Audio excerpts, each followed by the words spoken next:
Hello students, स्वागत है आपका हमारे स्टडी व्यू एजुकेशन चैनल में। आज के जो डिक्टेशन है वो 90 वर्ड पर मिनट की स्पीड पे लिखेंगे। और स्टूडेंट्स, आपसे एक बात और कहना चाहूंगी कि अभी Rajasthan high court stenographer junior assistant की जो वैकेंसी आई हुई है उसकी प्रिपरेशन है जो हम हमारे चैनल पर करवा रहे हैं और रोज की रोज नई डिक्टेशन डाल रहे हैं। जिस तरह का भी मैटर है जो फाइनल एग्जाम के अंदर आएगा स्किल के अंदर, उसी परीक्षा पैटर्न पर आधारित हम रोज डिक्टेशन अपलोड करते हैं।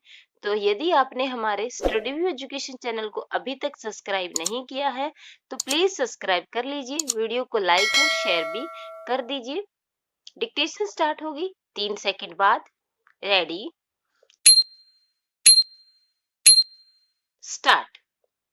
यह मामला दंड प्रक्रिया संहिता 1973 की धारा 433 के संबंध में उत्पन्न एक विधिक प्रश्न उत्पन्न होने पर उच्चतम न्यायालय के इस पूर्ण पीठ के समक्ष आया, जिसने पुनः उक्त प्रश्न पर विनिश्चय के लिए इस मामले को बृहद पीठ के लिए संदर्भित कर दिया है। विराम।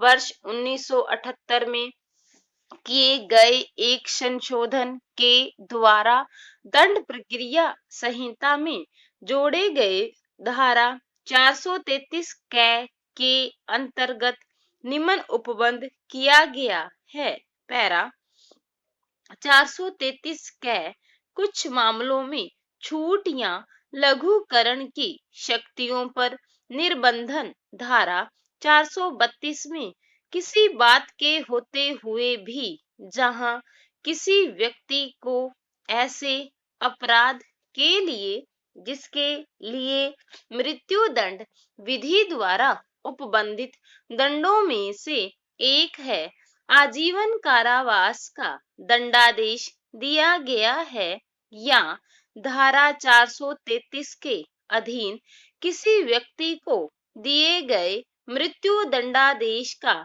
आजीवन कारावास के रूप में लघुकरण किया गया है, वहां ऐसा व्यक्ति कारावास से तब तक नहीं छोड़ा जाएगा जब तक कि उसने 14 वर्ष का कारावास पूरा न कर लिया हो।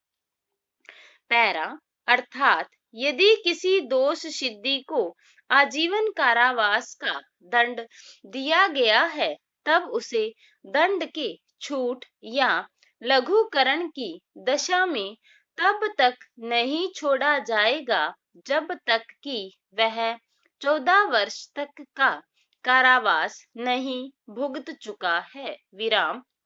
इस मामले में संविधान के अनुच्छेद 161 के अंतर्गत शक्ति के प्रयोग हरियाणा राज्य के राज्यपाल ने 9 अगस्त 2019 को कैदियों को जेल से मुक्त करने की एक नीति की घोषणा की, जिसके तहत 75 वर्ष से अधिक आयु के कुछ कैदियों को 15 अगस्त 2019 को मुक्त किया गया।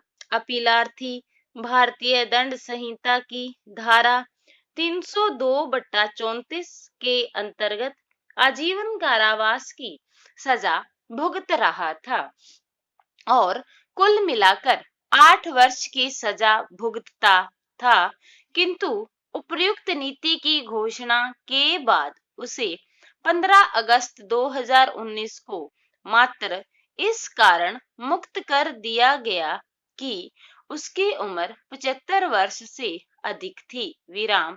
जब मामला उच्चतम न्यायालय में सुनवाई के लिए लगा था तब आदेश दिनांक 4/7/2017 के द्वारा न्यायालय ने अपीलार्थी की जमानत याचिका अस्वीकार कर दी थी। विराम। इसके बाद अपीलार्थी की ओर से जमानत के लिए दूसरी याचिका प्रस्तुत किया गया, तब न्यायालय को सूचित किया गया कि राज्य के नीतिगत निर्णय के तहत अपीलार्थी को अगस्त 2019 में स्थायी रूप से जेल से मुक्त कर दिया गया है। विराम। अतः न्यायालय ने अपीलार्थी की समय पूर्व ब्रैकेट 1480 वर्ष की कारावास भुगत लेने के पूर्व ब्रैकेट बंद रिहाई पर राज्य सरकार से जवाब मांगा गया। विराम।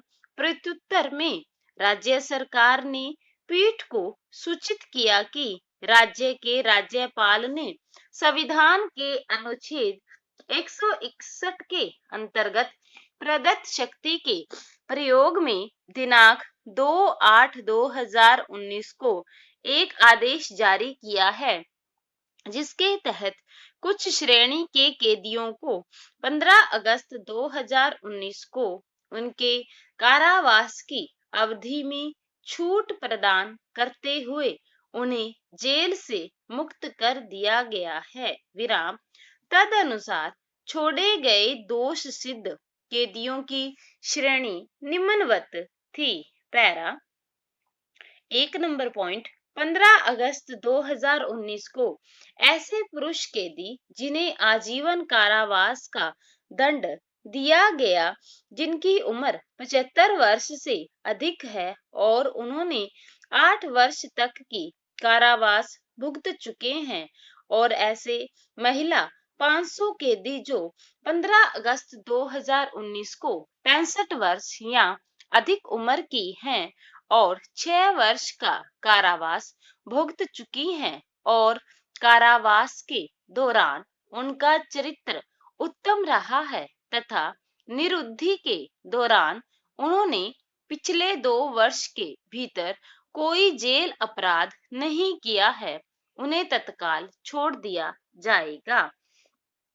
पॉइंट नंबर 2, ऐसे कैदी जिन्हें आजीवन कारावास से भिन्न सजा दिया गया है, उपयुक्त अन्य शर्तों के अधीन मूल कारावास का 2/3 सजा 15 अगस्त 2019 को भुगत चुके हैं, उन्हें तत्काल छोड़ दिया जाएगा। पॉइंट। कर्नाटक उच्च न्यायालय ने आक्षेपित निर्णय दिनांक 11/1/2008 के द्वारा यद्यपि यह स्वीकार किया कि अधिनियम के प्रवर्तन की समाप्ति की तिथि अर्थात 7/3/1987 से अर्जित भूमि पर केंद्र सरकार ब्रैकेट प्रतिरक्षा विभाग का कब्जा अवैध है, किंतु उक्त भूमि प्रतिरक्षा विभाग के कुल अर्जित भूमि के मध्य में स्थित होने और उस पर प्रतिरक्षा विभाग का परेड मैदान और फायरिंग रेंज होने के कारण उच्च न्यायालय ने निर्णय किया कि प्रत्युत्तरदाता को भूमि याची को वापस करने का निर्देश नहीं दिया जा सकता है, किंतु याची 28/2/2000 को निर्धारित किए गए प्रति कर को प्राप्त करने का हकदार होगा। विराम। पद अनुसार याची की याचिका और प्रति कर के विरुद्ध केंद्र सरकार की अपील को निस्तारित कर दिया। विराम। अतः अपीलार्थी ने यह अपील प्रस्तुत किया। पैरा। निर्णय नंबर 1 वर्तमान मामले के तथ्यों एवं परिस्थितियों संबंधित अधिनियमों के प्रावधानों अनुच्छेद 300 कै, अनुच्छेद 21 और 265 के उपबंधों तथा इस न्यायालय द्वारा स्थापित विधि के विचार में यह न्यायालय अभी निश्चित करती है कि अपीलार्थी गण को उपचार प्रदान करने से इनकार करके उच्च न्यायालय ने एक गलती की है। केंद्र सरकार द्वारा विधिक कब्जा लिए जाने पर आधारित 3360 वर्षों की अवधि से जो एक लंबा समय है, जिसमें किसी व्यक्ति को उसके संपत्ति से दूर रखा गया। विराम। प्रत्युत्तरदाता केंद्र निर्देशित किया जाता है कि वह वादग्रस्त भूमि का कब्जा 3 महीने के भीतर अपीलार्थी को सौंप दे। विराम।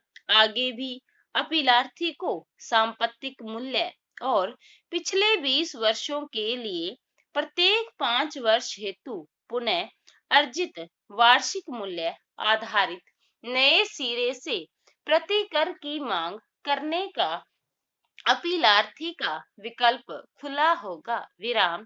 ऐसा दावा इस निर्देश की प्राप्ति की तिथि से 4 सप्ताह के भीतर मध्यस्थम के समक्ष प्रस्तुत किया जाएगा। विराम। मध्यस्थ निर्देश प्राप्ति की तिथि से 6 महीने के भीतर पंचाट की घोषणा करेगा। स्टॉप। स्टूडेंट्स, इसकी जो पीडीएफ है आपको हमारे टेलीग्राम चैनल लिंक पर मिल जाएगी और उस टेलीग्राम का लिंक है जो इसी वीडियो के डिस्क्रिप्शन में दिया हुआ है, तो आप हमारे टेलीग्राम को भी ज्वाइन कर लें। Thank you.